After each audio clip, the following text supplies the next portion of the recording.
ایک جی شخص نے سنائی ہے 45 منٹ اگر جنرل باجوہ اور عمران خان اکیلے بیٹھے ہیں اور وہاں سے عمران خان اٹھ کر ناراض ہو کر چلے گئے ہیں، تو اس سٹوری میں یہ نہیں بتایا گیا کہ عمران خان کیوں ناراض ہو کر اٹھ کر گئے. بغیر سسٹم کے اندر موجود جن لوگوں سے غلطیاں ہو گئی ہیں نا، وہ لوگ پریشان ہیں کہ غلطیاں کہیں ان کے سامنے آ کر کھڑی نہ ہو جائیں، اور اب وہ غلطیوں کو چھپانے کے لیے مزید غلطیاں کرتے جا رہے ہیں.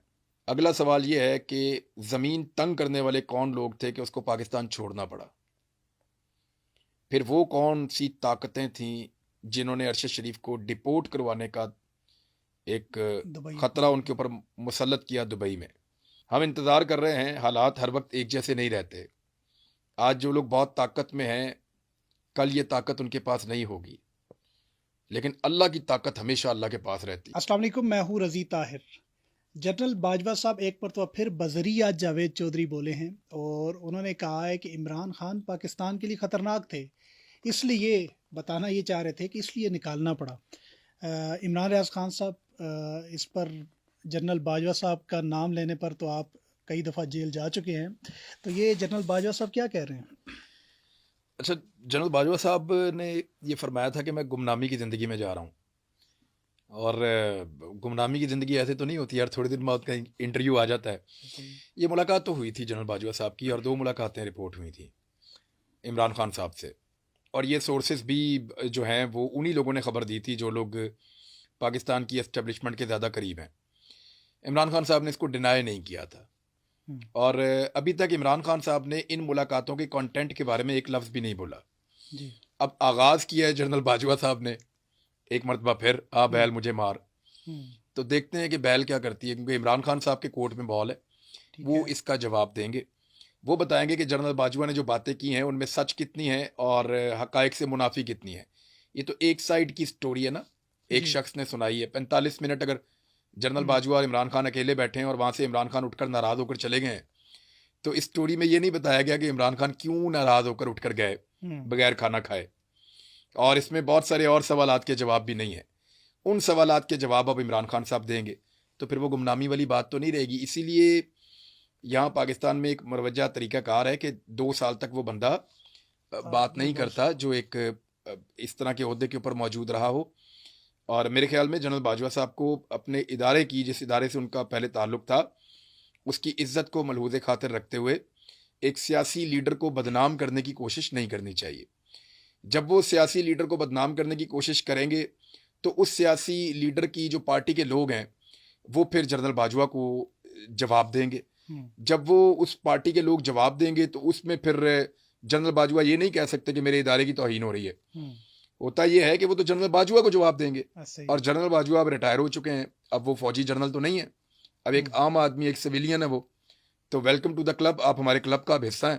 اور اگر آپ کسی کے اوپر الزام لگائیں گے تو اس کے پاس بھی اتنا ہی رائٹ ہے کہ وہ آپ کے الزام کا جواب دے یا وہ آپ پہ الزام لگائے. لیکن جنرل باجوہ صاحب کے ریٹائرمنٹ ہونے کے کئی ماہ بعد انہی کی توہین کی ایک ایف آئی آر ہو جاتی ہے. آپ اس کی پہلے جو ہے نا وہ آپ جیل جاتے ہیں، سوری ایف آئی اے کی حراست میں جاتے.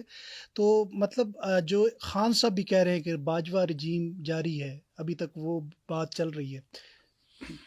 دیکھیں، جنرل باجوہ صاحب نے رجیم چینج آپریشن کے اندر عمران خان صاحب کا ماننا ہے کہ سب سے کلیدی رول ان کا تھا.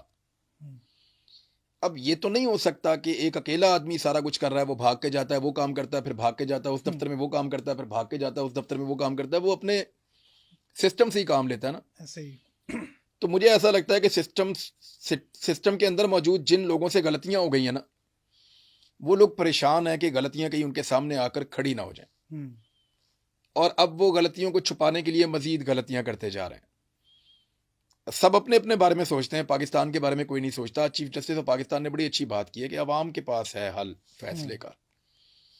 جب مسائل یہاں تک آ گئے ہیں اور ہر چیز پاکستان میں اب اس وقت $3 ارب سے کم ہو چکے ہیں زر مبادلہ کے ذخائر، وکٹری بنا رہے ہیں ڈار صاحب، ہو سکتا ہے کچھ پیسے اور مل جائیں. جی اور کتنے پیسے اور مل جائیں گے؟ پاکستان کو جون تک $16.2 ارب شو کرنے ہیں اپنے زر مبادلہ کے ذخائر میں. ان کو $16.2 ارب ہی ملے تھے.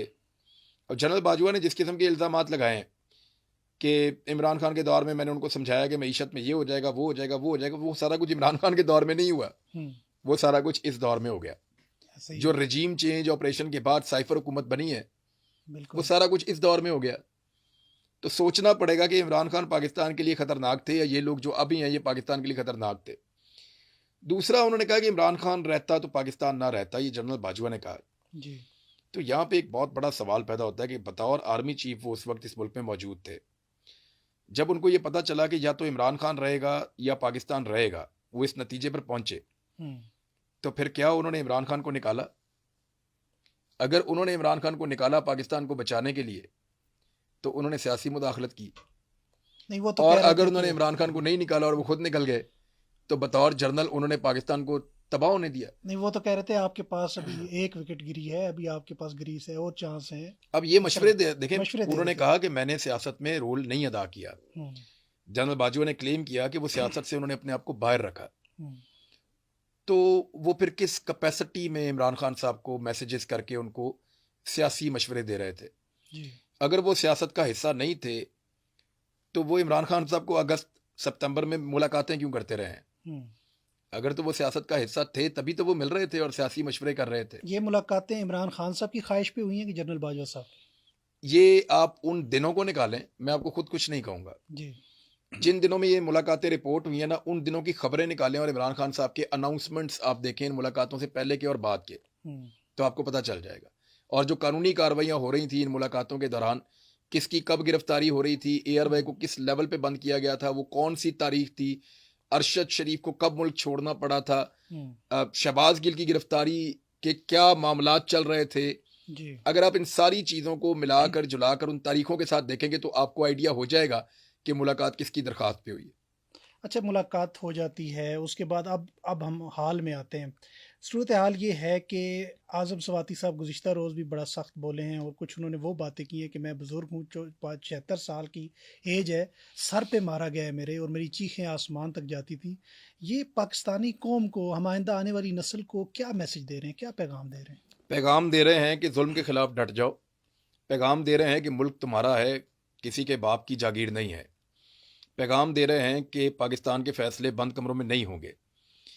میرے خیال میں اس وقت جو لوگ اس لڑائی کے اندر شامل ہیں وہ بڑا پراؤڈلی اپنے بچوں کو فیس کر سکیں گے آنے والے وقت میں.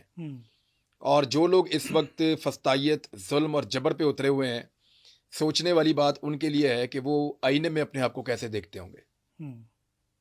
ایک ارشد شریف صاحب کے بارے میں تھوڑی سی بات کرتے ہیں، اور ان کی بات کے بغیر ہماری بات مکمل نہ ہی ہو تو اچھا ہے کہ ہم ان کو ہر دفعہ ہر لمحہ یاد رکھیں.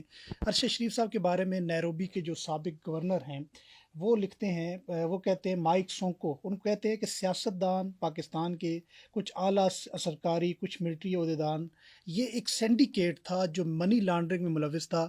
ارشد شریف اس ڈاکومنٹری پر بات کر رہے تھے. یہ وہی ڈاکومنٹری ہے جو لندن میں جس کی لانچ بھی ہونے جا رہی تھی جو ابھی تک نہیں ہوئی. دیکھیں ارشد بھائی جو بھی کام کر رہے تھے وہ صحافتی دائرے کے اندر رہ کر کر رہے تھے. ان کے بارے میں کچھ غلط خبریں پھیلائی گئیں جان بوجھ کر. جی رجیم چینج آپریشن بیرونی خواہش پر اندرونی سہولت کاروں نے کیا تھا. ارشد بھائی کا قتل اندرونی خواہش پر بیرونی سہولت کاروں نے کیا. اس سے آگے میرے خیال میں بھی ہم بات نہیں کریں گے کیونکہ یہ کیس عدالت میں ہے. اس کیس کو بھی چلنے دیجیے. جی بہت ساری چیزیں ہمیں آئیڈیا ہے، بہت سارے حقائق ٹوٹے پھوٹے وہ ہمارے پاس ہیں. جب ان ساروں کو جوڑیں گے تو کڑی سے کڑی ملتی ہے اور پھر پتہ چلتا ہے کہ یہ قتل کیسے ہوا اور اس کے پیچھے کون تھا. ہمارے بنیادی سوالوں کے جواب ہمیں ابھی تک نہیں ملے کہ وہ کون لوگ تھے جنہوں نے اتنے سارے مدعی کھڑے کیے اور ارشد شریف پہ بغاوت اور غداری کے مقدمے درج کروائے. اس کے پیچھے کون تھا؟ ہم جانتے ہیں کون تھا، لیکن عدالت کو اور تفتیش کاروں کو ڈھونڈنا چاہیے. اگلا سوال یہ ہے کہ زمین تنگ کرنے والے کون لوگ تھے کہ اس کو پاکستان چھوڑنا پڑا. پھر وہ کون سی طاقتیں تھیں جنہوں نے ارشد شریف کو ڈپورٹ کروانے کا ایک خطرہ ان کے اوپر مسلط کیا دبئی میں، اور انہیں پھر وہاں سے افریقہ جانا پڑا. پھر بہت ساری تفتیش اور ہونے والی ہے کہ کون کون افریقہ گیا بعد میں، اور پھر افریقہ میں گولی کس نے چلائی. اس سے بڑا سوال یہ ہے کہ آئیڈینٹیفیکیشن کس نے کی کہ اس آدمی کو مارنا ہے. کیونکہ دیکھیں اس کو تو پہلے بنایا گیا کہ یہ اچانک قتل ہو گیا، لیکن بعد میں پتہ چلا کہ اچانک قتل نہیں ہوا. ارشد شریف کی تو دنیا میں کسی سے دشمنی نہیں تھی سوائے پاکستان کے اندر چند لوگ ان سے بہت پریشان تھے کہ یہ کیوں بات کرتے ہیں, اور وہ اپنے منہ سے بارہا کہہ چکے تھے. تو یہ چیزیں بڑی کلیئر ہیں, ان کے اوپر شفاف تحقیقات کر کے انصاف دیا جائے. ہم انتظار کر رہے ہیں, حالات ہر وقت ایک جیسے نہیں رہتے. آج جو لوگ بہت طاقت میں ہیں, کل یہ طاقت ان کے پاس نہیں ہوگی, لیکن اللہ کی طاقت ہمیشہ اللہ کے پاس رہتی ہے, بے شک. اور انشاءاللہ یہ انصاف ہم ہوتا ہوا دیکھیں گے.